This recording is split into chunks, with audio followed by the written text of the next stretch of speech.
سیدنا صدیق اکبر اور قبلہ حضرت صاحب رحمۃ اللہ تعالی علیہ کے حوالے سے عرض کی تھی۔ اللہ رب العزت ان پاک بازان امت کے توسل سے ہم سب کی حال پر رحم و کرم فرمائے اور ہم سب کی دنیا اور آخرت بہتر فرمائے۔ اللہ رب العزت قرآن مجید فرقان حمید میں ارشاد فرماتے ہیں وَكُلًّا وَعَدَ اللَّهُ الْحُسْنَى، اللہ نے حضور کے صحابہ کرام تمامی سے جنت کا وعدہ فرمایا ہے، اور سب صحابہ میں سے اور حضور علیہ السلام کے بعد اور تمام نبیوں کے بعد اور تمام مخلوقات میں اگر تمام نبیوں اور رسولوں کے بعد کوئی افضل شخص ہے جس کی افضلیت پر اجماع ہے، وہ سیدنا صدیق اکبر رضی اللہ تعالی عنہ کی ذات ہے۔ اور اللہ نے ہر صحابی کو جنتی ہونے کا سرٹیفکیٹ قرآن مجید میں عطا فرما دیا ہے۔ ہم مانے یا نہ مانے، کوئی بات کرے یا نہ کرے، جو مرضی کرتا رہے، اللہ نے ان کا جنتی ہونے کا وعدہ کر دیا ہے۔ اور نسبت کیا ہے کہ حضور علیہ السلام کے ہر صحابی جس نے آنکھ کھول کر ایمان کی حالت میں مصطفیٰ کریم کو دیکھا ہے، اسی حالت میں دنیا سے چلا گیا ہے۔ نماز نہیں پڑھی، روزہ نہیں رکھا، حج نہیں کیا، زکوٰۃ نہیں ادا کی، حضور کے پیچھے نماز نہیں پڑھی ہے، صرف آنکھ کھولی، کلمہ پڑھا۔ اللہ کہتا ہے اس وجہ سے میں نے اسے بھی جنتی کر دیا ہے۔ اور پھر سیدنا صدیق اکبر رضی اللہ تعالیٰ عنہ حضور کے ساتھ محبت، آقا علیہ السلام جب ہجرت کرنے کے لیے اللہ کی طرف سے حکم آتا ہے، فرمایا محبوب رات کا سفر کرنا ہے، رات کا سفر کرنا ہے، راتوں رات نکلنا ہے۔ کافر سارے حضور کے دروازے پر کھڑے ہیں، اس انتظار میں دشمنی میں تاک لگائے بیٹھے ہیں، جب یہ نکلیں گے ہم اپنے غلط ارادے سے انہیں نقصان پہنچائیں گے۔ کافر اپنی تدبیر کرتا ہے، رب اپنی تدبیر کرتا ہے۔ کافر اپنی سوچ سوچتا ہے، سارے دروازے پر گھیرا لگا کر قطاریں بنا کر کھڑے ہیں۔ رب نے فرمایا محبوب راتوں رات ہجرت کرنی ہے اور اپنے بستر پر علی کو لٹانا ہے۔ سفر میں جس کو ساتھ رکھنا ہے وہ صدیق اکبر کو ساتھ رکھنا ہے۔ عمر حضرت علی کو بستر پر سلانا ہے، صدیق کو ساتھ رکھنا ہے۔ صدیق اکبر پہلے انتظار میں ہیں۔ ایک مرتبہ عرض کی حضور میرا دل یہ چاہتا ہے، میری یہ خواہش ہوتی ہے تنہا ذات آپ کی ہو، تنہا میری ذات ہو، تیسرا کوئی نہ ہو، حضور چہرہ آپ کا ہو، نگاہ صدیق اکبر کی ہو۔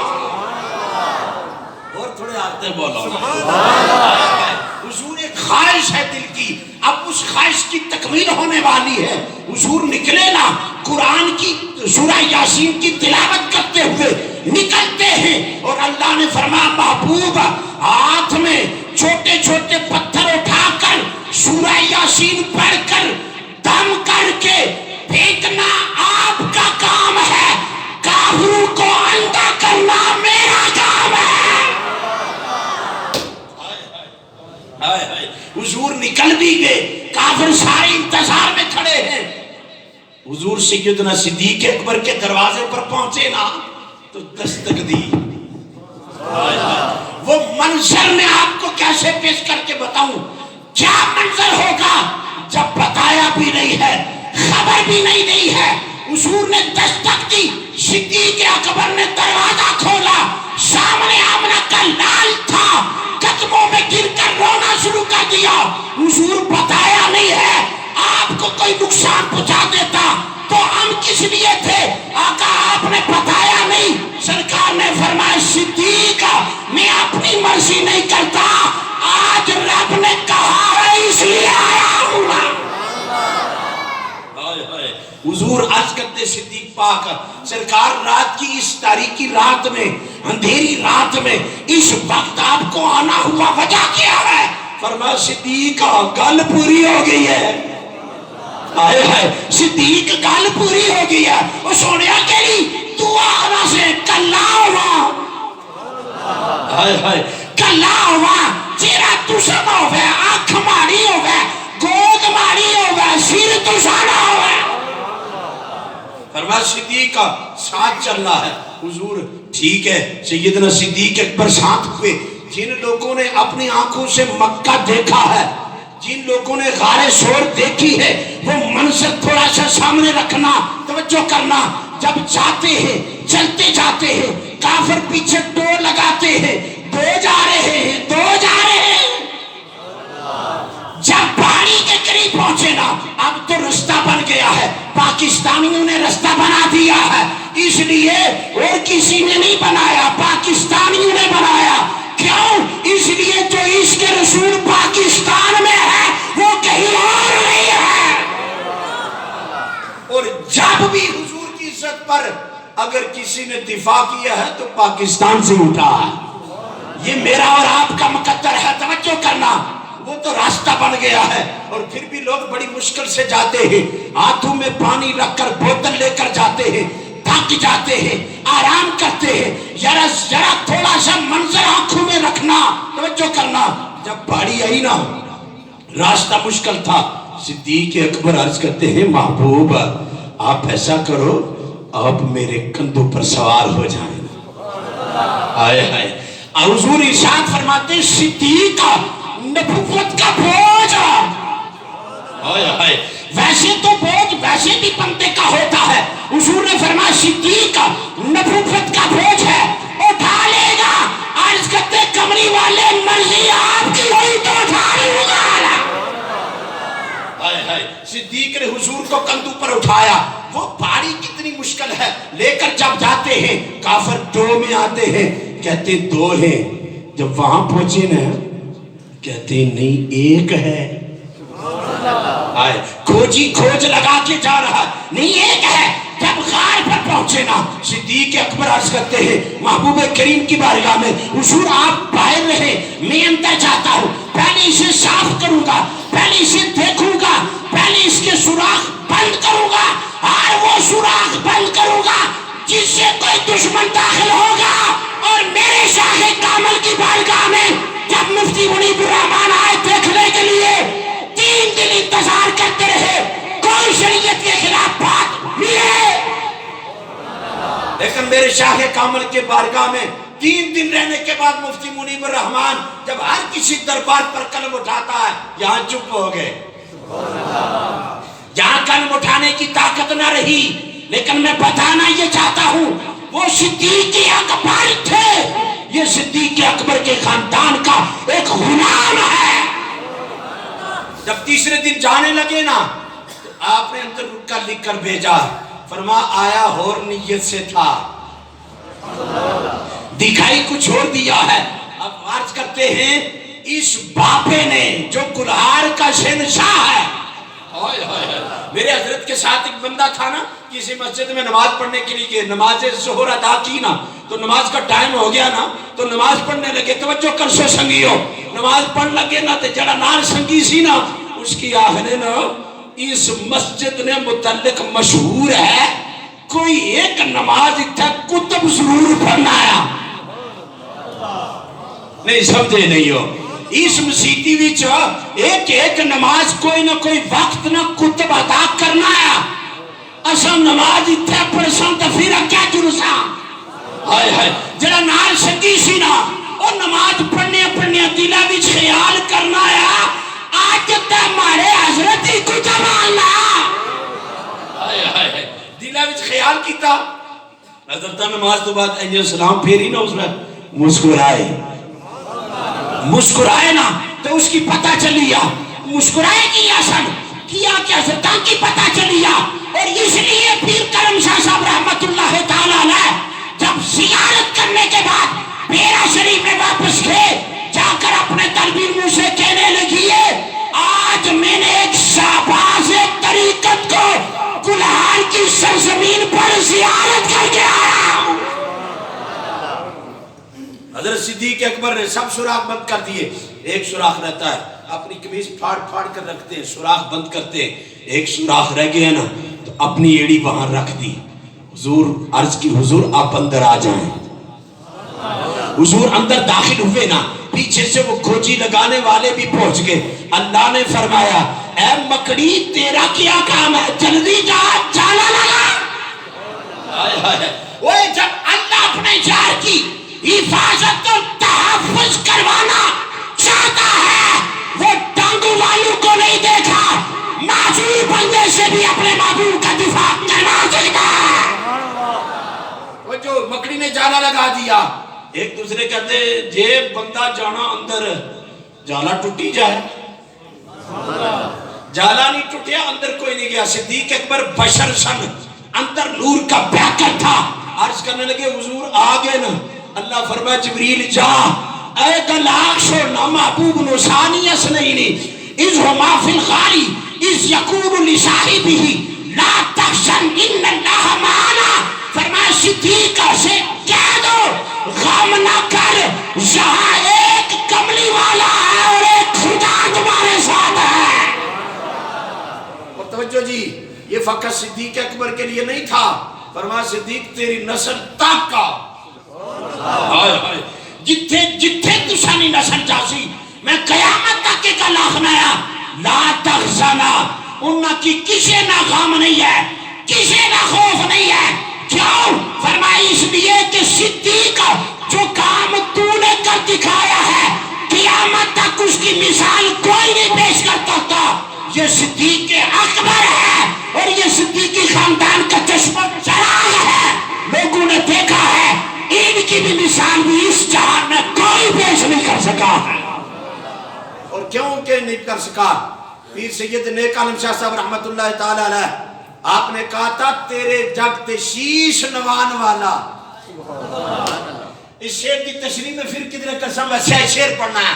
تیرے جگ تے شیش نوان والا ہوتا جگ تے وچ ممتاز اللہ.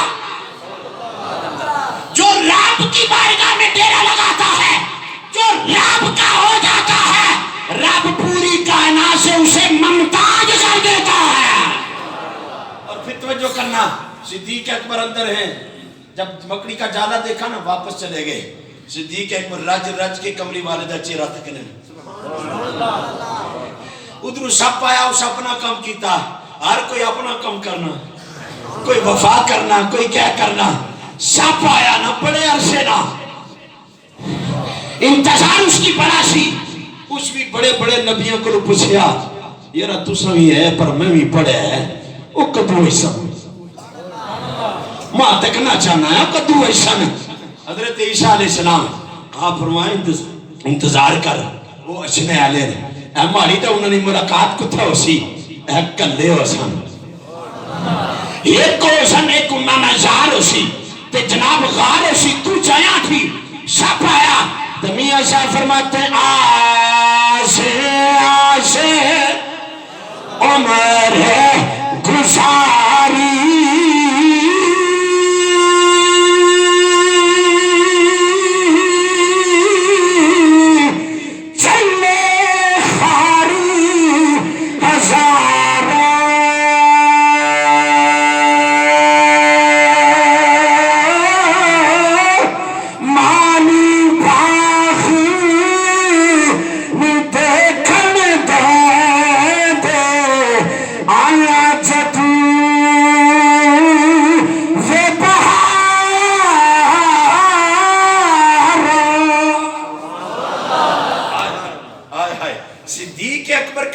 کون سمجھ سکتا ہے. حضرت ذوالنون مصری ان کی بارگاہ میں ایک بندہ آیا جو اولیاء کے ہر وقت خلاف باتیں کرتا تھا. آنا صاحب ولی کوئی شہ نہیں ہونے, بابے کوئی شہ نہیں ہونے. اس نے کم ہی ایسی ایک دن چلنے چلنے ذوالنون مصری کو لا گیا. آپ نے پتا سی نے اے بابے دے بڑے خلاف اے بابا کے ٹکر گیا وہ آخنا لوکن سی بابے کوئی شانی تے ولیہ کول کیاں جانے ہو زنونی مصری کول بندہ آیا آپ گٹھی اتاری نا اتاری تا گلان لگے اے چاندی نہیں ہے تے جاؤ اس کی بیچی اچھو بیچنا اس طرح خالی اس نے قیمت لانی ہے مڑی اچھی تے میں کی دسنا آیا تو جو کرسو ہو گیا نا اے بندہ اکلو پھیلا سیتا ہے آنے سن بابا کوئی شانی گیا ایک نان بھائی کوئی اس کی آنا ہے اے چاندینی گٹھی ہے کتنے نہیں کنسو آخر لگا ایک درم بادشاہ جے دینی ہے تے دے جا نہیں تو بس اس تو پر نہ دینا اتو لنگیا گیا سنیار کول گیا جس نہ کم ہی سنیاری نہ کم سی سرکار کول گیا اس کی آخنا جناب ایک چاندینی گٹھی ہے میں بیچنا ہے تو سب دسو اس کی قیمت کتنی ہے اس کیا 1000 درہم بولو نا یارا 1000 درہم اچھا جی دلے چاہنا ہے نان بھائی تے ایک درہم آنا سا یہ 1000 آخنا ہے وہ سنیار آنا ہے جناب جی دیوتا ہے میں کنی کنسان اسا کہ دینی سے نہیں کوئی نہیں بس خالی پوچھنا سا مڑی گیا آنا زنون مصری کال جلاغنا سا بابے کوئی شہنی توجہ کیا مڑی تے جائی آخنا جناب نان پائی کی دینا سے تو او کاخ لگا 1 درہم تے سنیارے ہی جس نے چاہی دیتی تے او کانا 1000 درہم آپ فرمایا او نان پائی کی کیا پتا اس نے قیمت کیا سنیارے ہی پتا ہے اس نے قیمت کیا آپ نے فرمایا تجھے کیا پتا ہے بابے کیا ہے فرمایا کوئی نظر والا ہی جانتا ہے نا بابے کیا ہے اور صدیق اکبر کو مجھ اور تجھ جیسا اور کوئی کالے منہ والا کیسے سمجھ سکتا ہے صدیق کو اگر سمجھ سکتا ہے تو کوئی سنیار ہی سمجھ سکتا ہے کوئی آقا کریم کا سچا غلام ہی سمجھ سکتا ہے فرمایا تساں کیا پتا جنہ قدر کوئی نہیں جنہ کی پتہ ہی کوئی نہیں قیمت کتنی ہے جنہ کی پتہ قیمت کتنی ہے او ہی تے جانے میں زنون مصری ہے او تو تائیں مننے نا ہم بھی یہی کہتے ہیں ہمیں خبر ہے کہ اللہ کے ولی کا مقام کیا ہے فرمایا ان کی بارگاہ میں ایک گھڑی بیٹھنا اللہ اتنی عبادت کا ثواب دیتا ہے جتنی تنہائی میں تم غلط کرتے ہو اور اللہ نے کیا فرمایا لا تحزن فرمایا صدیق ایک تسانی قیامت تک آن والی نسل واسطے میرا حکم ہے انہاں نو کوئی ڈر نہیں انہاں نو کوئی غم نہیں انہاں نو کوئی خوف نہیں جڑے جڑے جڑنے رسانا اللہ کہتا ہے میں انہیں بھی غم سے بری کر دوں گا اللہ رب العزت تاجدار کائنات صلی اللہ علیہ وسلم کے توسل سے سمجھ کی اور عمل کی توفیق نصیب فرمائے